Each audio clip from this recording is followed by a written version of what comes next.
Okay, second review that I'm recording tonight. Um, hopefully before my mom comes down to watch this movie with me, because I don't know, she seems to be taking forever. But anyhow, that's not the important thing here. Let me just exit the internet here and get this other video exporting again. So today we are going to be, because I just watched this again, even though I went to see it in theaters last year with my sister, and it's definitely worth the watch in theaters, let me tell you. Not quite as good as the first one, I will give it that. Just because, and we were actually discussing this the other night at my buddy's place, just because of them, the storyline of Laurie being stuck in the hospital again and not being able to fight Michael like she was in the first movie, uh, kind of, I think, put a little bit of a damper on this film, but it made sense in the sense that her being trapped in the hospital made sense as to having all the older people come back, including Tommy, obviously. Who else came back? Oh my God.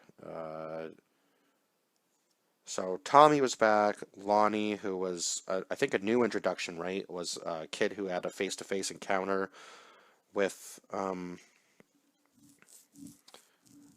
with Michael when he was a child. We had Sheriff Brackett or Lee Brackett come back. Uh, Big John and Little John were the gay couple that were living in the Myers home. Lindsay came back. Marion came back. There was, I think it was Sandra and Phil that wasn't just happened to be in a house that Michael had broken into to, I guess, kind of choose his knife again, right? Oh my God, who else was in this film? Marcus and Vanessa, I believe they said were in the first one. And then Sheriff Baker. There was a lot of people in this movie, holy crap. Um, so Tom Jones Sr., who was actually a crew member, I believe, played Dr. Loomis at the very beginning of the movie when they're doing the flashbacks to the 1970s. So that was super cool. And then obviously we have James Jude Courtney as the Shape and Nick Castle as the Shape as well, or as we better know him, Michael Myers, right? And then obviously we had our normal cast from the first movie.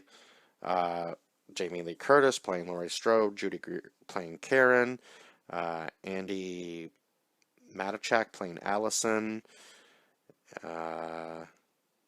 Oh, I guess Arian Armstrong was also the Shape in the 1978 part. Okay, so holy crap, there was a lot of people playing Michael Myers in this movie. And Will Patton playing Officer Hawkins, who I believe was also from the original movies. And then Thomas Mann played young Hawkins. And Dylan Arnold played Cameron Elam from the first movie as well. And there was obviously like the little appearances from the first movie where like everybody who was dead, right? They kind of had the flashbacks sort of thing. But anyway, yeah. So this movie starts out with the flashback to the 1970s where Hawkins had accidentally shot his partner when they were in when they were in the Myers home, and then Dr. Loomis comes in and asks if Michael had killed again. And then when he gets outside, he obviously is surrounded by cops and gets taken to prison or this facility which we saw in the first movie where he escapes from, and now he's out. And then it shows Laurie and her daughter and her granddaughter all riding off after they had been in that fight with Michael in the house. And obviously Laurie is extremely injured and has to be taken to the hospital and taken care of, right? While her daughter and her granddaughter kind of decide what they're going to do, and obviously are waiting for the results to come back to see what Laurie's condition actually is. Meanwhile, it seems that all of the original people, like Tommy, Lindsay, God, what was the nurse? Lonnie and Marion had come back too from the original movie, and some of these were actually people in the original movie, obviously. Like Marion was the nurse that got attacked by Michael and learned to, or and live to tell about it. Tommy Doyle was obviously the kid, one of the kids that Laurie was babysitting in the first movie, and I think, was it Lindsay? No, Lindsay was the other girl, right? And that had her babysitter get killed in front of her, I think. So she must have been she must have been the kid that, was it Tommy that, no, I'm pretty sure it was Lindsay that the other babysitter brings over, right? And then they're in the house together when they get attacked by Michael in the very first movie. I'm going to have to go back and watch the original now, because, yeah, that's going to bug me that I can't remember which way that went. But anyhow, so they are all back to reprise the roles. Now, I can't remember which ones were actually, out of those, were from the original film. I believe Tommy wasn't the original. I know the nurse was for sure, and I think Lindsay might have been from the original as well. And who else am I trying to think of? Obviously, Sheriff Brackett was from the original movie, and there was somebody else in this movie that came back too. Maybe it was Brackett, he just didn't have the beard. I think that might have been it. That's what's throwing me off. And then obviously the two from the Vanessa and Marcus from the original movie, and they get killed probably in the most brutal way, because he just gets, when they are trying to hunt Michael down, and Tommy's whole thing about evil dies tonight, and he's trying to rally all these people around him to kill Michael, and I don't know, Tommy doesn't seem like maybe he's just seen red the entire movie, but he didn't seem to be too smart, because there was actually two people that made it off of the bus, and one of them didn't really know what was going on, and the other one was obviously Michael, and Tommy thinks that maybe that guy's Michael, so they go after him in the hospital, and there's all this commotion between the sheriff and Tommy and all of the other people in there, and then Karen tries to Karen tries to stop them from attacking this guy, and he ends up committing suicide. And then they go, how do we know it's not Michael? And obviously the height difference should have been a dead giveaway, but anyway. So yeah, they end up having to go around the town and search for Michael. And they do eventually find him, obviously. I think, was it actually in the Myers? Yeah, it was actually in the Myers house, because Lonnie and Allison and her boyfriend, I can never remember his name, Cameron, all go to the Myers house to hunt Michael down, right? And this was after he'd already killed Big John and Little John and a whole bunch of other people. So, what was I just gonna say? I'm just gonna mute this before it comes on, because I'm currently editing videos as I'm recording. So they go into the Myers house, and I believe, yeah, Lonnie is killed immediately, probably as soon as he walks in and tries to shoot Michael. And then Cameron and Allison go into the house, and Cameron gets killed. Allison breaks her leg. Then Karen shows up and stabs Michael with a pitchfork, and I guess she thinks she's killed him, but then he gets up. Actually, she goes. I don't think she thinks she's killed him. She takes off his mask or whatever, and gets him to follow her into this giant group of people where Tommy and the rest of everybody is, and they proceed to, well, what you would think is beat the crap out of him, and then Karen stabs him one more time, and then Laurie's voice comes in saying that basically he has ascended beyond normal human status. I don't know exactly how she put it, but he can't really be killed. Can't really be killed by, I guess, normal weaponry. I don't really know how she worded it way better than I'm saying right now, but basically she's trying to say he's close to immortal, but not completely immortal. So he can be killed. She just has to find a different way to do it, as opposed to, I guess, like normal weapons or normal means, I suppose, is what she's saying. So I'm kind of interested to see where the third movie is going to go. Anyway, there were a lot of Easter eggs in this movie that I noticed, like kind of I would say it was almost like kind of like a fuck you to the third movie. Even though I didn't mind the third movie, I think this franchise wouldn't have survived without Michael Myers being in it. So they had like the masks from the third movies, like remember the song where the kids would sit in front of the TV and the masks would like eat them alive. Well, they had the kids, one with a skeleton, one with the pumpkin, and what was the other one? Oh God, I'm trying to think what the green one was. But anyway, uh, yeah, Michael killed when Lindsay gets out of the car to talk to the kids. One of them is already out. One of them is already dead, and these are the same kids that had stolen the candy from the Myers house. So that's probably why he went after them, because they had actually entered the house. So once you enter the house, you're pretty much marked for death from Michael. So he kills the one kid, and then it was Marion that tries to shoot him first, right? And she's got to be like the worst shot in the world, has no training. And in the back, I believe it was Vanessa that says, "Yeah, I'm the better shot. I'll take the gun from Marcus." She tries to shoot Michael coming back to the car. Lindsay runs and hides, which was probably the smartest thing out of the three that you could do.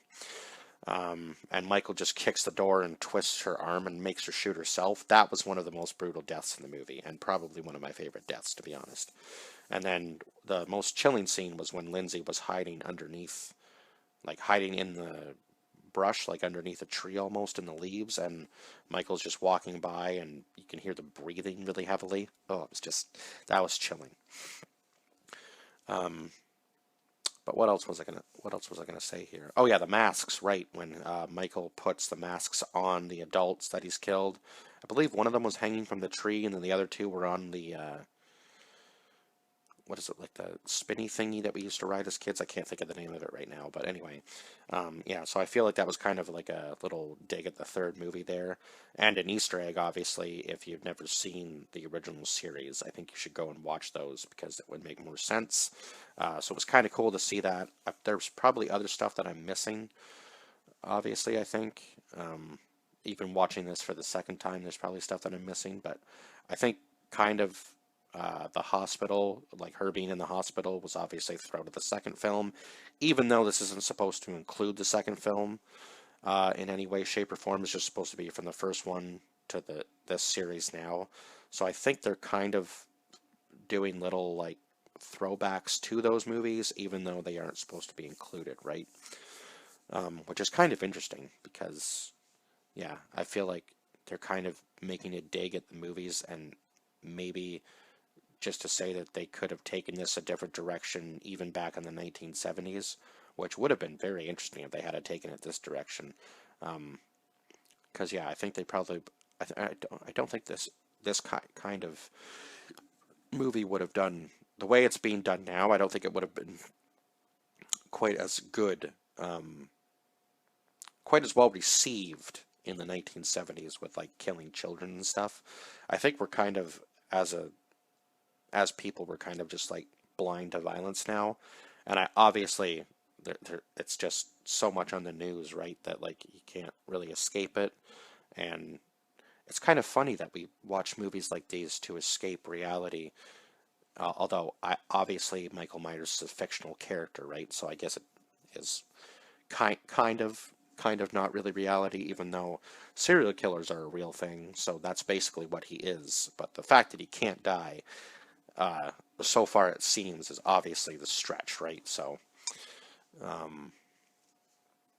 but yeah, other than that, what else can I really say about this movie?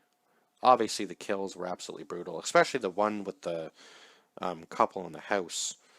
Where are they? Where are they here? Are they really that far back? No, they can't be. Especially the couple in the house. Yeah, Sandra and Phil, when Michael's in their bathroom and breaks the light and then stabs. No, he stabs. Yeah, he stabs Sandra with the light bulb. And how did he kill Phil again? Oh, I'm trying to think how he killed Phil. Damn it. Anyway, Phil was still alive when he was stabbing him on the counter. He wasn't after that because I think he takes like 6 or 7 knives and just like just to see, just keeps stabbing him just to see which knife he's going to end up choosing. and then just leaves Sandra to basically bleed out in the house. So the only one that I think could have probably gotten away was Little John, because he just kind of stands there and goes, Michael, you're home.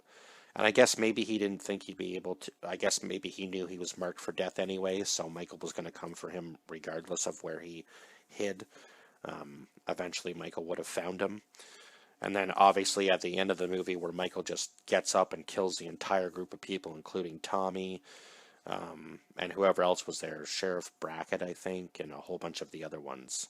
So I think the only people that are going to be left alive for the third movie, basically, is going to be Officer Hawkins, and Karen dies at the end too. So she gets stabbed when she's looking out the window, and she just gets brutally murdered. So Michael must have snuck through the back somehow again.